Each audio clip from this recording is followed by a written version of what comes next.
In the south of Peru, where the first of the Andes Mountains meets the Amazon tropical forest, we find the reserve of Tambopata Candiamo.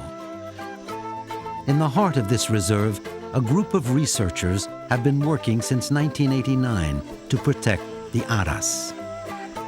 This protected zone of 700,000 hectares is a true Garden of Eden for all wildlife. However, this impenetrable area of primeval forests is home to the Aras, the largest parrots in the world. The Aras are birds which nest very high up in the tropical forest. They have to find an opening in a hollow tree wide enough to house a couple. Competition is fierce at this level. During the first 3 months of the project, the scientists made and hung up 24 artificial nests, but not just anywhere.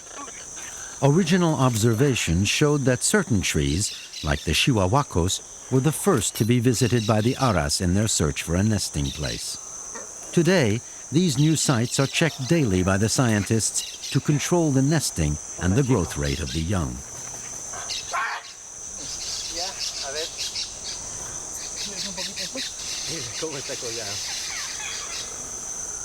No necesita arnés el guacamole.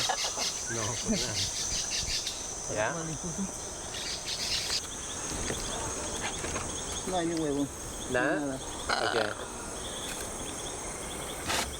Tal vez van a poner pronto. Ah, no. Ya.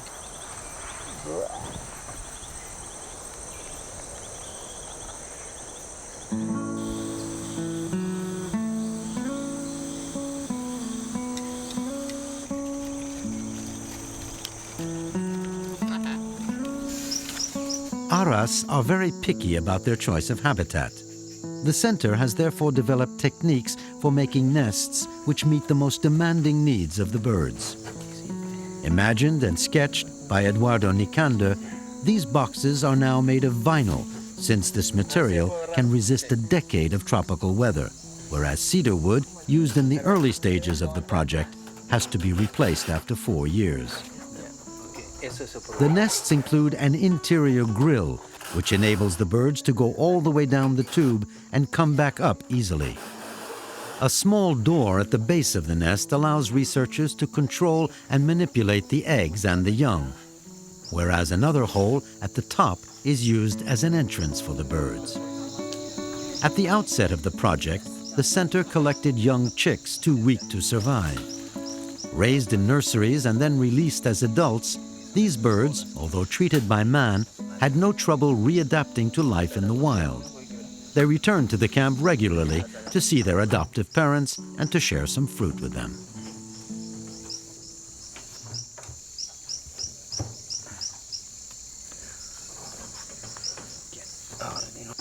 Since the base of the tube is shut, all the men need to do now is hang up this new net in a natural environment. Usually, the site chosen is near the research center. The great number of Aras in this zone makes it an ideal spot to study the birds and check on the success of the researchers' program.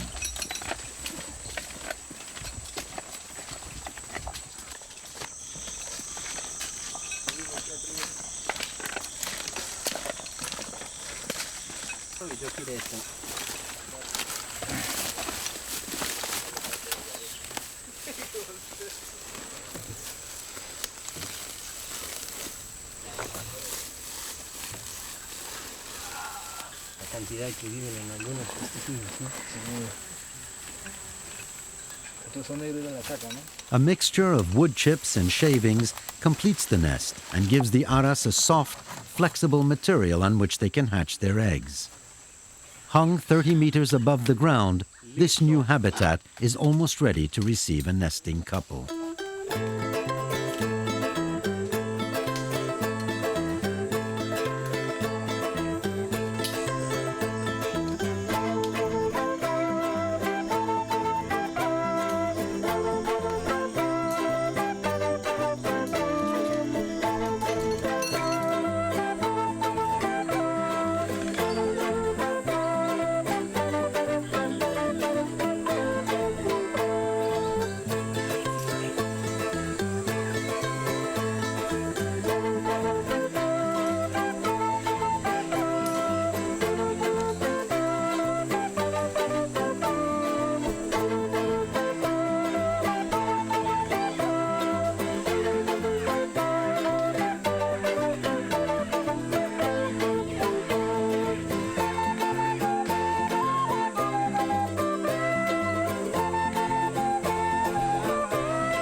The teams get together at night to share their observations, discuss the measures taken during the day, and set the program and the work teams for the following day. Each team of 2 is given a specific number of nests, which it must check on during the day. 6 climbs are required for each of them. The different, very precise observations are registered in files. These data include new nesters, the number and size of their eggs, the hatching and the development of the newborn chicks. It's exacting work, and progress can only be measured after years of patient research. Apuntamos si quedan adentro del nido, porque has visto en 11A, creo, uno de los nidos que a veces se abre y ahí está la hembra. Daily checks and making artificial nests, however, are not the only jobs of the research center. The Tambopata team also encourages natural nesting in the palm tree area. Uy, esta palmera que está buena para trepar, ¿no? Sí, ¿no? Sí. Da para que de calor.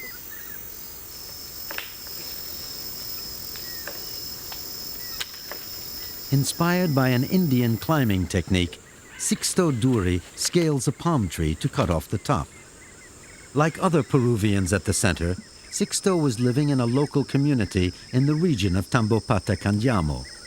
By becoming part of the project, all the local people play an important role in the protection of the Aras. For generations, the Indians have lived in harmony with nature, and today they combine their knowledge of birds with that of the scientists.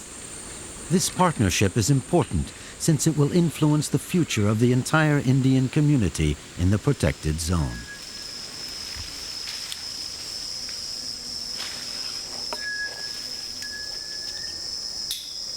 Palm trees are especially appreciated by Aras, but they have to wait for the tree to die and for a natural opening to appear in order to be able to nest there. By speeding up the decomposition process, the researchers permit the birds to nest for at least 3 seasons.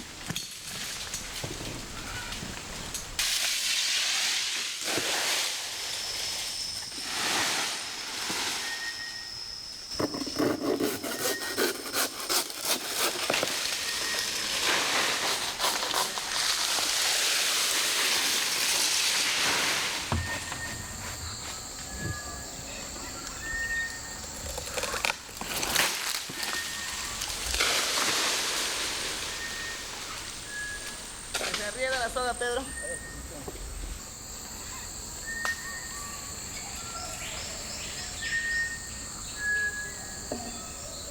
A ver si funciona.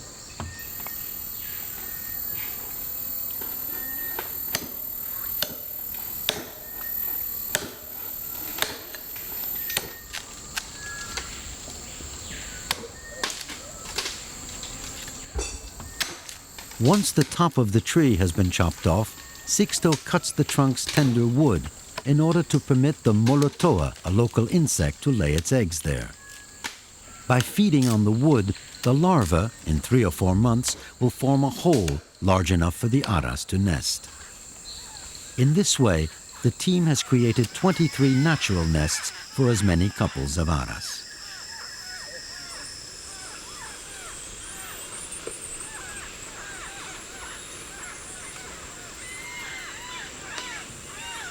Setting up protected zones is not a guarantee that the species will survive. In addition to the shortage of nesting birds, researchers have also found that only 1/4 of the offspring reach adulthood. Many are victims of predators and parasites, but an even greater number cannot survive the fierce competition for food. By checking the nests and the size of the young, the teams can tell whether or not they have to intervene. The sum total of information gathered daily provides an excellent picture of the development of bird populations.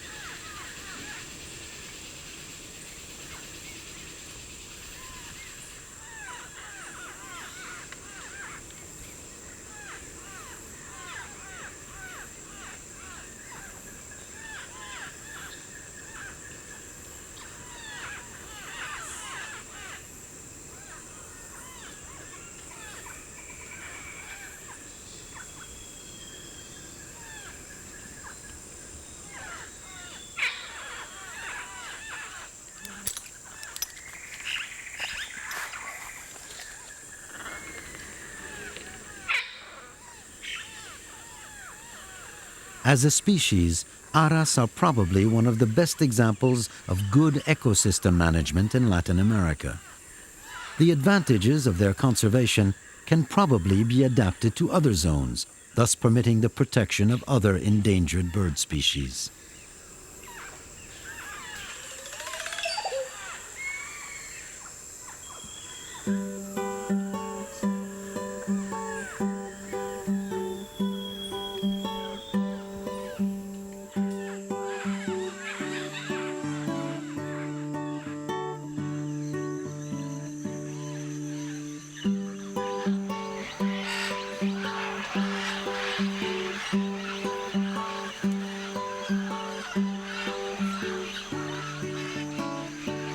In the early morning, when the sun hits the clay cliffs called Colpa here, a dazzling array of fauna gathers for a ritual.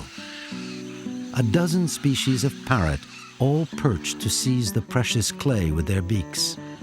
It seems that the clay helps the digestion by eliminating the poisons of some green fruit and helping to ingest them. A social function has also been attributed to this multicolored assembly, but this hypothesis is still a mystery to scientists.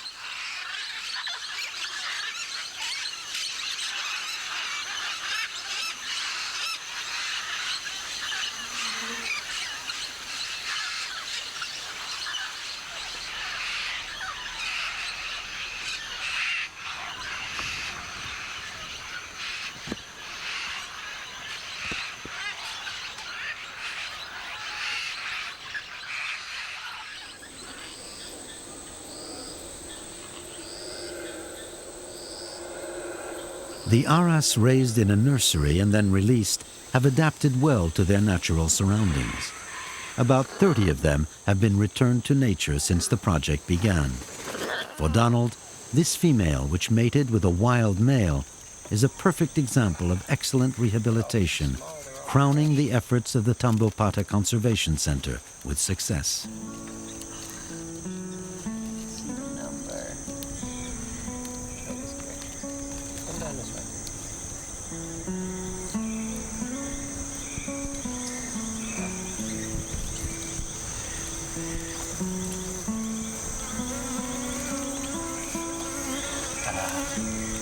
Now he's going to go feed his mate.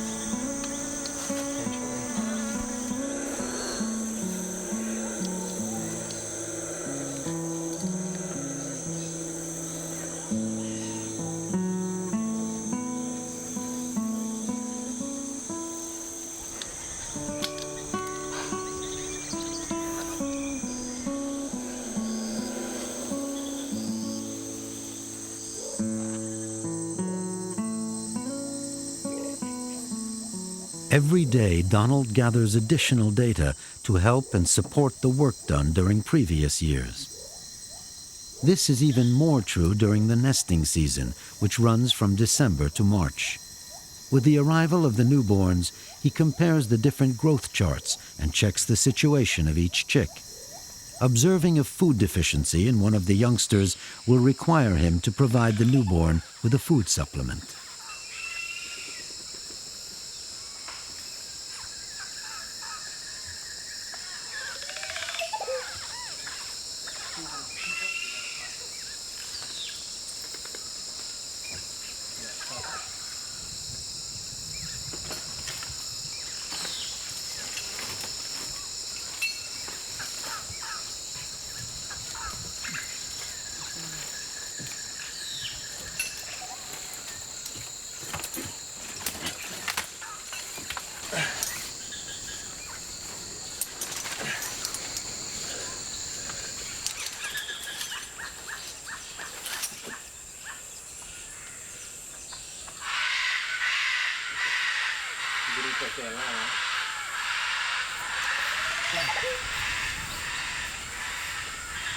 Ya.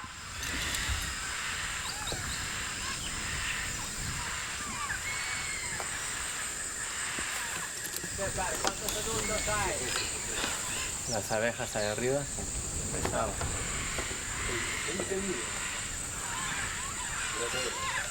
No sé. ¿A dónde será?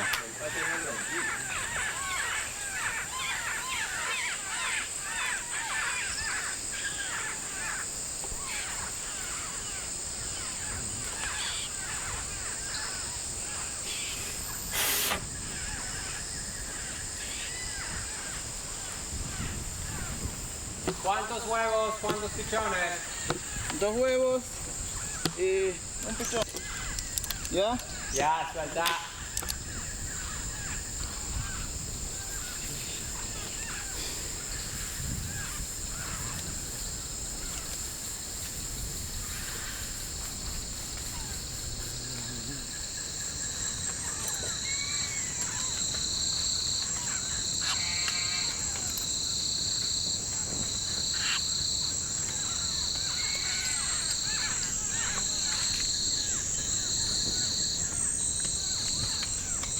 Total weight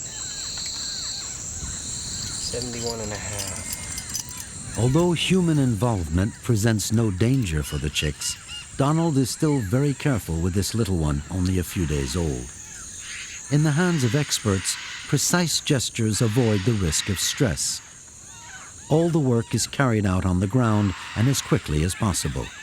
Outside of the nest, the little one can get chilled very easily. The infant is weighed and the size of its wings, feet, and beak are measured. This information has the dual function of following the chick's growth and of adding to the knowledge of the researchers.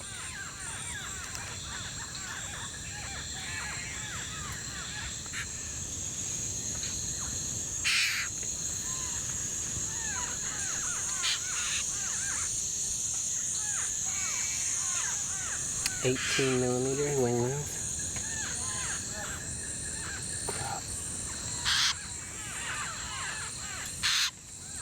He has no visible parasites. And his eyes are closed. Donald checks that the general health of this youngster is good, but after a careful examination, he decides to give it a food supplement, since it seems to show a food deficiency. Out of a brood of 2 or 3, very often only one of the chicks will survive. The firstborn commands all of the parents' attention, and the others often die of malnutrition. Donald, however, will not feed the chick on a regular basis, since he's discovered that a small quantity of food given at critical periods of its life is enough for the bird to survive. Characteristic marks are drawn with a felt pen on each bird, thus enabling scientists to recognize it throughout its growth period. The first feathers will appear after 4 weeks, and the youngster will be fully feathered after 10 weeks. Nevertheless, it will take 3 to 4 months before it can leave the nest.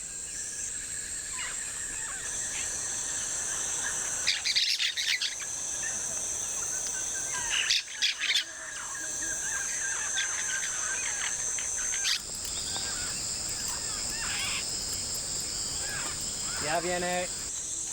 Ya llega. Ya lo tienes. Ya devuélvelo y baja rápido. Que ya está con frío.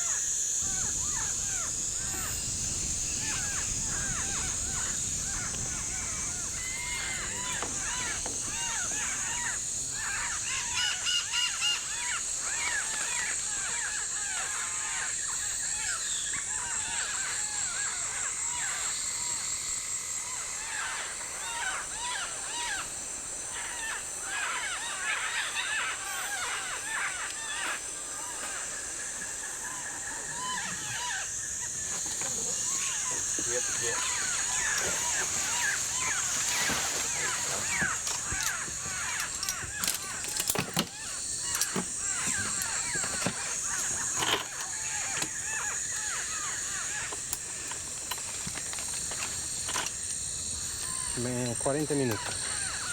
No malo.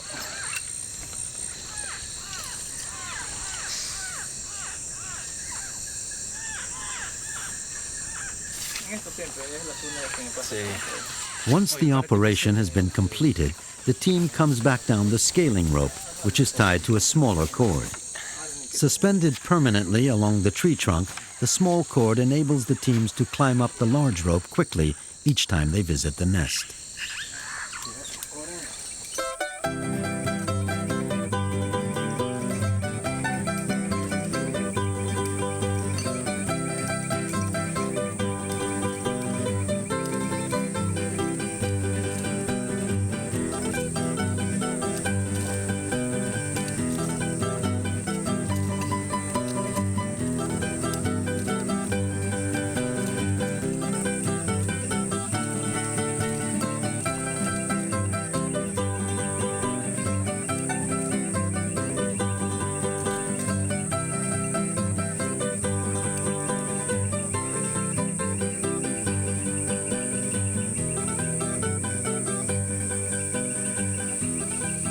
All the techniques developed at the center create a better understanding of the problems of birds and help them to increase their numbers.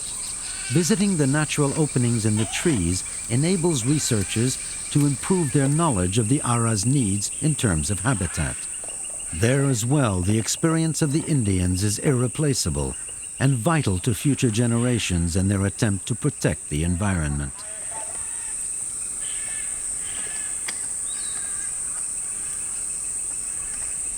The intact forests of Tambopata provide the perfect site for the study of bird management.